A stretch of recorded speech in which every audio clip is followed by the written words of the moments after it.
నమస్కారం. ఆధ్యాత్మిక సుధాసాగరం ధర్మ సందేహాలు కార్యక్రమానికి స్వాగతం. మన నిత్య జీవన విధానంలో ధార్మికపరమైన ఎన్నో సందేహాలు మనల్ని వెంటాడుతూ ఉంటాయి. సందేహం చిన్నదైనా వాటికి శాస్త్రపరంగా వివరణ మాత్రం చాలా పెద్దగా ఉంటుంది. మరి అటువంటి సందేహాలను చాలామంది ప్రేక్షకులు ఉత్తరాల ద్వారా, ఈమెయిల్స్ ద్వారా మాకు రాసి పంపుతున్నారు.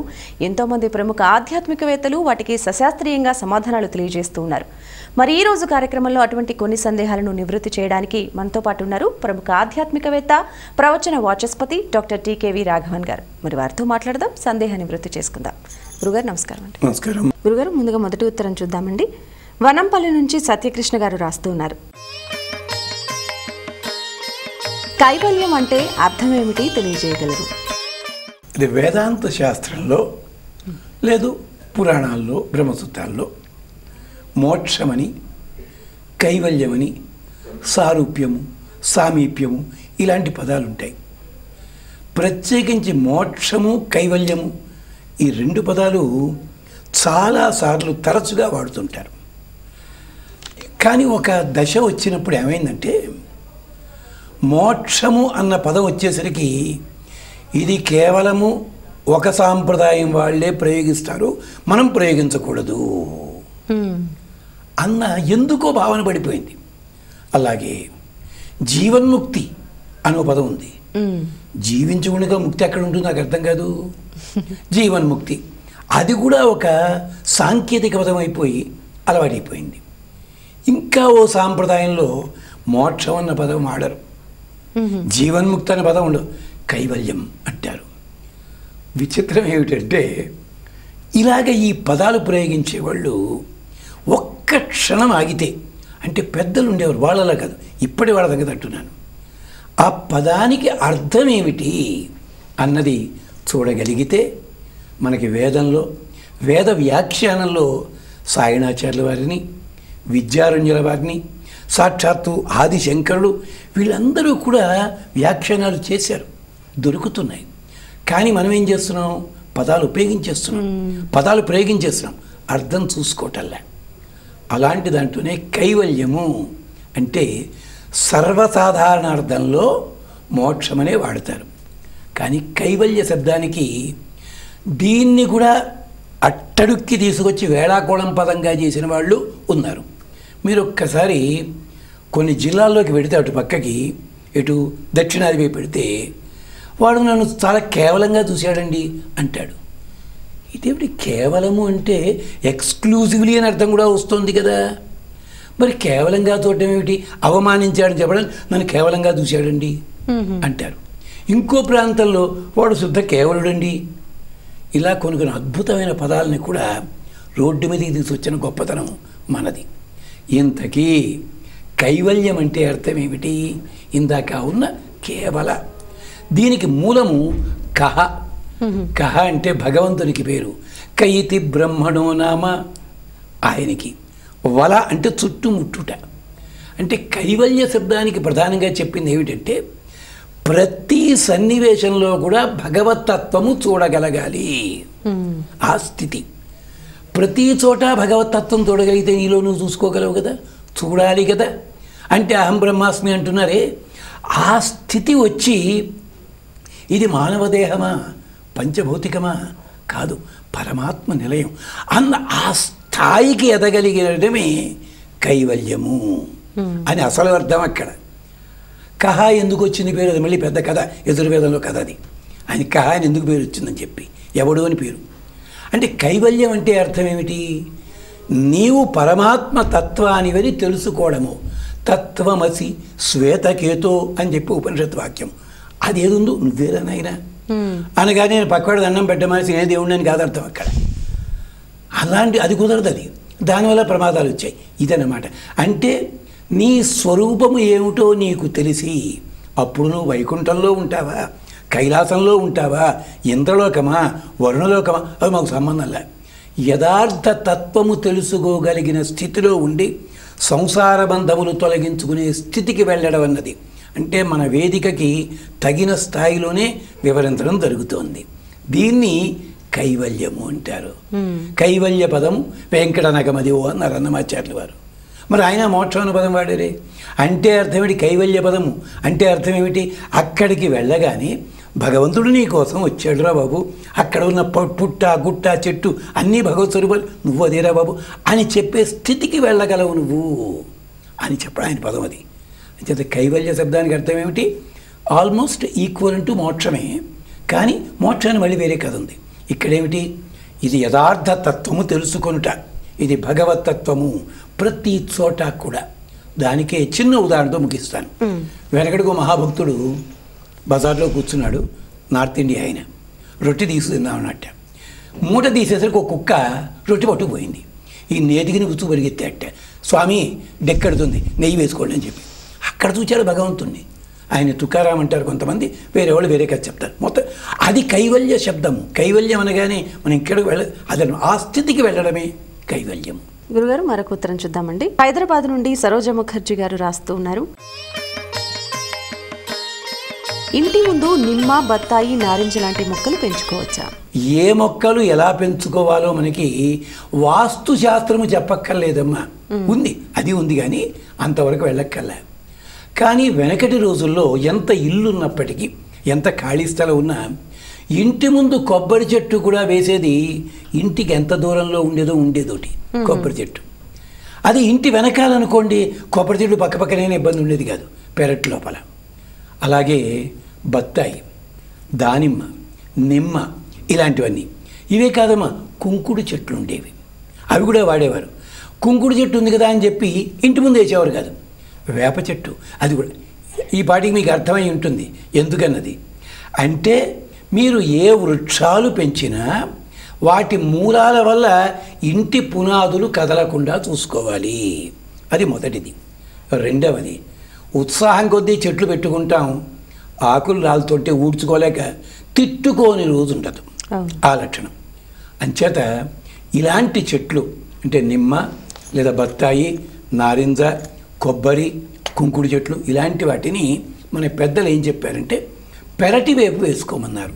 జామ చెట్లు ఇలాంటివన్నీ కూడా. ఎంచేత వాటి వల్ల ఇంటికి ఇబ్బంది ఉండదు, ఈ వస్తువులకి మనం తెచ్చుకోవచ్చును. లేదు సాయంకాలాలు కొంచెం మామూలు సమయాల్లో హాయిగా అక్కడ కూర్చుని విశ్రాంతిగా కూడా కూర్చోవచ్చు. ఇంటి ముందు పూల మొక్కలు ఇలాంటివి పెంచుకోమన్నారు. అది కానీ మళ్ళీ 1-2 సార్లు అనుకున్నట్టుగానే నేను ఏదో మీకు కొత్తది చెప్పి మిమ్మల్ని ఆకర్షించి చేసుకోవడానికి వీలుగా అన్నట్టుగా కొత్త చెట్ల పేర్లు చెప్పి ఇది వేసుకుంటే లక్షలు కురుస్తాయి, ఇది ఉంటే ఫలానా, ఇది చైనాలో అలవాటు ఉంది కానీ మీరు వాడి చైనాలో అలవాటు మన దగ్గర నుంచి వెళ్ళింది, పాహ్యాన్ వ్యాన్సాంగ్ వీళ్ళంతా వెళ్ళినప్పుడు ఇది ఇలాంటి. అంచేత ఇబ్బంది ఏం లేదమ్మా, చూసుకోండి. కానీ ఇలాగ చాలా తక్కువ మంది. ఒక ఆయన కొబ్బరి చెట్టు ఇంటి ముందు ఉంటే కొట్టేయకుండా కొబ్బరి చెట్టు అలాగే ఎట్టే పెట్టి 3 అంతస్తులు కట్టాడు పాపం గోదావరి జిల్లాలో. అలాంటి అవకాశం ఉంటే మంచిది, దోషం లేదమ్మా. ఎంతకీ చెప్పొచ్చేది ఏమిటి? చెట్లు ఉన్నందువల్ల మీకు ఇబ్బంది కలగకూడదు. అది మర్రి చెట్టు వేసుకోవచ్చు కదా, కాస్త నీడాది ఉంటుంది సాయంకాలం వేసవికాలంలోనూ వేసుకోండి, అదమ్మా సంగతి. అంటే దోషమేం లేదమ్మా, చూసుకోండి. అంచేది ఏది కాకపోతే ఇప్పుడు వామన వృక్షాలు కొత్తవన్నీ వచ్చాయి, షోకేసులు, అలాంటివి మన ఇష్టం, తప్పే ఉంది, పెట్టుకోవచ్చు. గురుగారు మరొక ఉత్తరం చూద్దామండి. మాల్టేరు నుంచి సూర్యనారాయణమూర్తి గారు రాస్తున్నారు. తత్వమసి అంటే ఏంటి? మనకి వేదాలలో ఉన్న ప్రధానమైన విషయాలని వ్యాసుల వారు బ్రహ్మసూత్రములు అని చెప్పి ఒక 500 పైని నిబద్ధీకరించారు. అంటే కనీసం ఆ ఒక్క వాక్యం చదివి అర్థం చేసుకోగలిగితే వేదంలో చాలా బాగా అర్థమవుతుంది. వాక్యకారులు పెద్దలు వార్తికాలు రాశారు, వ్యాఖ్యానం ఉంటుంది. అధాతో బ్రహ్మ జిజ్ఞాస మామూలు వాక్యం ఇది, దానికి 70 పేజీల వ్యాఖ్యానం ఉంటుంది. అలాంటి వాటిల్లోనే మహావాక్యాలని చెప్పి మన పెద్దలు 4 చెప్తారు. దాంట్లో తత్వమసి వాక్యాన్ని త్యాగరాజస్వామి చీవాట్లు పెట్టారు. తత్వమసి తరము ఎరుగ తరమా, తత్వమసి అర్థము ఎరుగ తరమా అన్నారు ఆయన. మన వాళ్ళందరూ కూడా తత్వమసి అని చెప్పి చెప్తుంటారు. నిజంగా అది అర్థమైందా మనకి? తత్ అంటే భగవంతుడు. భగవంతుడి పేరు లేదు అక్కడ. మళ్ళీను శివుడా, కేశవుడా, మరొకడా కాదు, అక్కడేం లేదు. అక్కడేం మాట్లాడలే. పరబ్రహ్మము అనగా 4 ముఖాలు ఉన్నాయన ఆయన కాదండి. పరబ్రహ్మతత్వం అంటే గజేంద్రుడి భాషలో లోకంబులు లోకేశులు లోకస్తులు తెగిన తుది అలోకంబకు పెంచీకటికి అవ్వల ఎవ్వడు వెలుగు చూసుకోండి అన్నాడు ఆయన. అది పరబ్రహ్మతత్వం. తత్ త్వం అసి శ్వేతకేతో ఉపనిషత్తులో కథ ఇది. తండ్రి దగ్గరికి వెళ్ళి భగవతత్వం చెప్పు అన్నాడు. ఏమన్నావు? తత్వమా? తత్ త్వం, అదే కదా, అదే రా బాబు నేను చెప్పేది అన్నాడు ఆయన. ఎంత అందంగా చెప్పాడు చూడు. తత్ త్వం అసి. నాన్న, అక్కడెక్కడ ఏదైతే కనిపించకుండా ఉందంటున్నావో ఆ తత్వమే ఇక్కడుంది అంటే నేనే దేవుణ్ణా అన్నట్ట. లేదురా బాబు, కంటికి కనిపించే ప్రకృతి అంతా ఒక చోట నుంచి వచ్చింది. ఎలాగా? తత్ ఐక్షత, ఆ శబ్దము ఆ తత్వము సంకల్పించింది, వచ్చేసినంతే. అంటే ఏమిటి? ఓ కుండ చేయాలంటే మట్టి కావాలి, చక్రం కావాలి, ఇవన్నీ పనులు ఉంటాయి. కానీ ఆయనకు అక్కల నేను సృష్టించాలి అనుకున్నట్ట సృష్టించాడు. ఆ తత్ ఏదుందో త్వం, అక్కడి నుంచి వచ్చిన వాళ్ళలో నువ్వు ఒకడివి, నువ్వు ఆ తత్వానివే. తత్వమసి శ్వేతకేతు. శ్వేతకేతు అన్నతనికి చెప్పిన మాట తత్వమసి అంటే మామూలు పరిభాషలో భగవతత్వము కానిది ప్రపంచంలో ఏదీ లేదు. దీన్నే తులసీదాస్ గారు ఘటి ఘటిమే వసతి ప్రభు కటి వచ్చిన మత్తు బోలురే అన్నాడు ఆయన. ప్రతి చోట దాన్నే మన దేవుని బలివారు అడుగడుగున గుడి ఉంది, అందరిలో గుడి ఉంది. చూడండి, మన వాళ్ళు మహానుభావులు ఎంత కష్టమైన తత్వాన్ని చిన్న చిన్న మాటల్లో చెప్పారు. అది తత్వమసి అంటే అర్థమేది. అంచేత తత్వమసి వాక్య విచారము తెలువతరమా అంటారు త్యాగరాజస్వామి. వేదాంతార్థం చాలా లోతుగా ఉంటుంది. అంటే ప్రతిదీ భగవతత్వమే. ఇక్కడ భగవతత్వము కానిది లేదు అంతే. కాకపోతే ప్రకృతి సంబంధం చేత ఒకటి ఇష్టపడతాం, ఒకటి ఉదాసీనంగా చూస్తాం, ఒకటి కాదంటాం. గురుగారు, మరొక ఉత్తరం చూద్దామండి. తూర్పుగోదావరి జిల్లా నుంచి సుబ్బారావు గారు రాస్తున్నారు. రోజు నేను శనీశ్వరుణ్ణి పూజిస్తాను, పూజిస్తే దోషమా? ఒక్క చిన్న మాట, అన్నమయ్య మాట. ఊరేలిడి ఆతడు ఊరకనుండగా ఉత్సవ విగ్రహముల బేరమాయి అన్నాడు ఆయన. పాపం, అసలు పరమాత్మతత్వం ఒక్కళ్ళు ఉంటే ఆయన్ని వదిలిపెట్టి నేను వేరే వాళ్ళని ఆరాధన చేస్తానని రోజు అంటే ఎవరొద్దంటారు? కలెక్టర్ గారు ఆఫీసు అంతా బాగానే ఉంది. కలెక్టర్ గారు నువ్వు ఎప్పుడు వెళ్ళినా చిన్న కాగితం పంపిస్తే లోపలికి రాణిస్తారు, మంచిదే. కానీ మనం ఏం చేస్తున్నాం? ఆ బంట్రోతికి నమస్కారం, బాగున్నావా, సరే వస్తానేమండి అని వెళ్ళిపోతున్నాం. మనం ఎవడొద్దంటాడు? చెయ్యొచ్చును. శనీశ్వరునికి నిత్యము పూజ చేసుకోవడం అన్నది ఏదో మన గ్రహరీత్యా అన్నప్పుడు చేసుకో, తప్పులేదు. ఉత్తప్పుడు చేసుకోవచ్చు, దోషం ఏం లేదండి. కానీ త్యాగరాజస్వామి అంటారు, గ్రహబలమేమిరా రామానుగ్రహ బలము కాక అన్నారు ఆయన. అలాగే వెంకటేశ్వర సుప్రభాతంలో కూడా ఓ శ్లోకం ఉంది, మనం పట్టించుకోం, తేలిగ్గా దొరికే శ్లోకాన్ని పట్టించుకోమని. సూర్యేందు భౌమ బుధ వాక్పతి కావ్య సౌరి, సౌరి అంటే శని, వీళ్ళందరూ వచ్చి నీకు దండం పెట్టడానికి వచ్చిన భక్తులకి దండం పెడుతున్నారయ్యా అన్నారు. అక్కడ చూడండి, త్వద్దాసదాస గణనాచరమావదవ్య. అలాంటిది తప్పేం లేదండి, ఛాయిగా చేసుకోండి. కాకపోతే కొంతమంది అంటారు మాకు శనేశ్వరుడు ఇష్టదైవం పూర్వీకుల నుంచి చేయండి, తప్పేం లేదు. అంటే ఇంతకీ చెప్పొచ్చేది ఏమిటి? అసలు తత్వం ఏది ఉందో అది ఆరాధన చేసుకోండి, ఇది ఉపాంగంగా ఉంటుంది, దోషం లేదు. గురుగారు, మరొక ఉత్తరం చూద్దామండి. నంద్యాల నుంచి వజ్రవతమ్మ గారు రాస్తూ ఉన్నారు. చనిపోయిన వారికి ఇంట్లో ప్రతిదినము పండుగ రోజులలోనూ మహా నైవేద్యం పెట్టవచ్చున? ప్రతిదినం జ్ఞాపకం చేసుకుంటున్నాం మా పెద్దల్ని, తప్పే ఉందమ్మా, వాళ్ళని జ్ఞాపకం చేసుకుంటాం మనం. అలాగే మనం ఇప్పుడు లేదు కానీ శాస్త్రం పాటించే వాళ్ళు ముందు 3 సార్లు తీసుకుంటారు. ఆ మంత్రాలు ఇక్కడ నేను చెప్పటలే, ఒక్కసారి ఆ మంత్రార్థం ఏంటో చూడండమ్మా. అదే సరే మన కోసం అనుకుంటున్నాం కాదు, దాని లోతుగా యజుర్వేదంలో చెప్పింది, ఋగ్వేదంలో 10వ కాండలో ఉంది, తప్పేం లేదు. అమ్మా, ప్రతిరోజు పండగల్లో అన్నారు. ఓ చమత్కారం చెప్పన, పెళ్ళిళ్ళలోనూ సాంప్రదాయ పద్ధతిలో జరిగితే ఓ కార్యక్రమం ఉంటుంది అక్కడ, నాంది శ్రార్థం అని చెప్పి కార్యక్రమం ఉంది. ఆ పేరును పాపం పురోహితులు అంతా జాగ్రత్తగా ప్రయోగిస్తారు. ఇంకా శ్రార్థం అనగానే వీడు కంగారు పడతారు, పెళ్ళిలో అదేం పనయ్యా అంటారని చెప్పి ఆ పదం ఈ మధ్య వాడటల్లా. నాంది శ్రార్థం అంటే ఏమిటో తెలుసా అమ్మా? ఈ పెళ్ళి కంటే ముందు పెద్దలు ఉంటారే వాళ్ళ పేరుతోటి వాళ్ళకి ఆరాధన చేసి, అయ్యా మీ వంశ పరంపరలో ఇదిగో ఇక్కడ మొదలెడుతున్న ఈ కార్యక్రమం అని చెప్పి అది ఉంటుంది. ఈ నాందీశ్వరార్థము ఒక్క వివాహమే కాదు, రకరకాల శుభకార్యాల్లో ఎలా ఉంటుందో పెద్దలు చెప్పారు. కానీ మనకు ఆ పేర్లు ఉంటే గుండె అయిపోతుందని చెప్పి ఆ పదం పక్కనట్టే పెట్టి మిగిలిన చేసుకుంటుంటాం. దోషమేం లేదమ్మా, తప్పేమీ లేదు అమ్మా. మన అలాంటి వాళ్ళకి తజ్జినం పెట్టే రోజుల్లోనే మనం కొత్తవని పుట్టినరోజు పండుగ చేసుకుంటున్నాం. మనకి అది తప్పే ఉందమ్మా. పెద్దలకి కృతజ్ఞతావిష్కరణ చేసుకోవడం అంతే, దోషమేమీ లేదు, ఏమీ పర్వాలేదు. ఇక్కడే ఒక మాట చెప్పాలి, కొంచెం కట్టువైనా కానీ దేవాలయాలకు వెళ్ళి కొన్ని చోట్ల, అయ్యా ఇది మా తాతగారు కాలం చేసిన రోజండి స్వామికి, అలా వెళ్ళిపోయిన వాళ్ళ పేరుతో ఇక్కడ పూజలు చేయమండి. ఎక్కడుంది చేయకూడదు, ఎక్కడుంది శాస్త్రం?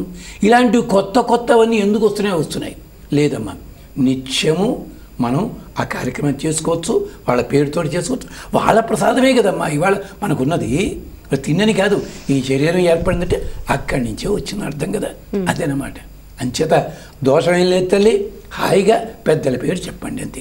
కాకపోతే వాళ్ళకి సంబంధించి కొన్ని మంత్రాలు ఉంటాయి, అవి చదవమంతే.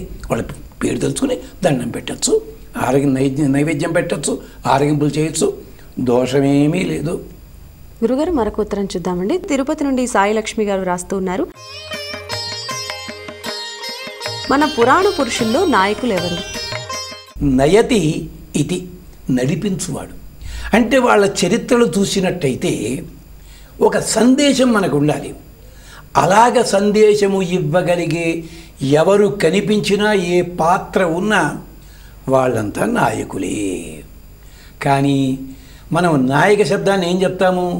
మిగిలిన వాటన్నిటినీ ఉపపాత్రలుగా చేసి పెట్టి ప్రధానంగా కథ ఎవరి వల్ల నడిచిన ఆయిందంటాం.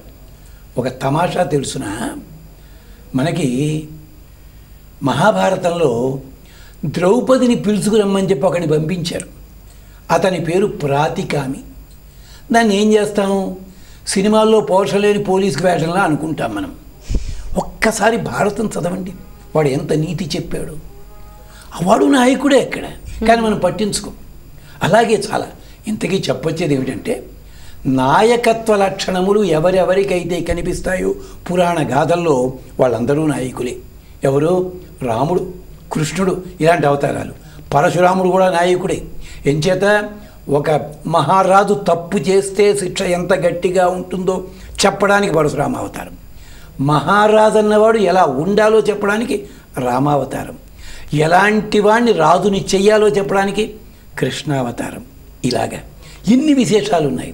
అంచేత ఆఖరికి నాయక శబ్దానికి ఒక పదం ప్రయోగించి జ్ఞాపకం చేస్తా. హనుమంతుడు తిరిగి వచ్చాడు, మధువన భంజనం అయ్యింది. ఈ వార్త సుగ్రీవుడికి తెలిసింది. రాముడు అక్కడ కూర్చున్నాడు. సుగ్రీవుడు ఏమన్నాడు తెలుసా? జాంబవాన్ ఎత్ర నేతా స్యాత్ అన్నాడు. జాంబవంతుడు ఎక్కడైతే నాయకుడుగా ఉంటాడు అన్నాడు. అనగానే రామాయణం చదివే వాళ్ళకి డౌట్లు. నాయకుడు దక్షిణ దిక్కుడితే అంగదుడు కదా, వాల్మీకి తప్పు రాసినాడు, దీన్ని సవరించాలి. ఈ మధ్య మనకి అలవాటు అయిపోయింది, మనకి తెలియపోతే తెలియదనం. అన్నమాచార్యుల వారు తప్పు రాశారు, త్యాగరాజరావు తప్పు, నీళ్ళు బంగారం గారు తప్పు రాశారా, నువ్వు చూసుకో. అక్కడ జాంబవాన్ ఎత్ర నేతా స్యాత్ అని ప్రయోగించాడు. అంటే అర్థం తెలుసా? నాయకుడు అనగానే నెత్తి మీద కిరీటం అక్కల్లా. సమయం సందర్భం వస్తే ఎవడైతే ముందుకొచ్చి శాసిస్తాడో అతడు నాయకుడు. హనుమంతుడిని ఎవరు పంపించారు? జాంబవంతుడు ప్రోత్సహించి పంపించాడు. అంగదుడు ఇక్కడి నుంచి లేవకేడు యుద్ధం చేసి సీతను పట్టుకొచ్చేద్దామన్నాడు. అక్కడి నుంచి మళ్ళీ జాంబవంతుడే అడ్డం పడ్డాడు. అక్కడ నాన్న మనం వెతకడానికి వెళ్ళాం, విషయం చెప్పాలి, తర్వాత ఆయన ప్లాన్ చేస్తాడన్నాడు. వెనక్కి వచ్చాడు. ఆఖరికి అందరూ పోయే స్థితిలో ఉంటే హనుమంతుడిని సంజీవని పట్టమని ఎవరు పంపించారు? జాంబవంతుడు. అంటే ఇప్పుడు అర్థమైందా? కొంచెం సమాధానం పెద్దదైనా కానీ అర్థమైంది కదా. ఎప్పుడు ఎక్కడ ఏ సందర్భంలో ఎవరి చేత ఎలాంటి పని చేయించాలో చెప్పగలిగిన ఎవరున్నారో పురాణ పాత్రలో వాళ్ళందరూ నాయకులే. అది గమనించండి. ఇప్పుడు ఈ దృష్టితోటి పురాణాలు చదవండి, ఎంత విస్తృతి కనిపిస్తుందండి, ఎంత ఆనందం కలుగుతుంది. ఓహో ఇదే విశేషం అనిపిస్తుంది మనకి. ఆకలికి రథం తోలుకునే సుమంత్రుడు కూడా నాయకుడు అవుతాడు అక్కడ. చూడండి, అది విశేషం. గురుగారు, ప్రేక్షకులు వ్యక్తం చేసిన సందేహాలకు సశాస్త్రీయంగా సవివరంగా సమాధానాలు తెలియజేసినందుకు ధన్యవాదాలండి. నమస్కారం. మరి వీక్షించారు కదా ఇవాల్టి ధర్మ సందేహాలని. మరి మీకు కూడా ఇటువంటి సందేహాలు ఉన్నట్లయితే మీ సందేహాలని ఉత్తరాల ద్వారా లేదా ఈమెయిల్స్ ద్వారా మాకు తెలియజేయండి. మా చిరునామా ధర్మ సందేహాలు, కేర్ ఆఫ్ భక్తి TV, road number 92, Jubilee hills, Hyderabad 5,96,000. మా ఈమెయిల్ ఐడి bhaktihyd@gmail.com. ఇది ఇవాల్టి కార్యక్రమం. మరో కార్యక్రమంలో మళ్ళీ కలుద్దాం. నమస్కారం.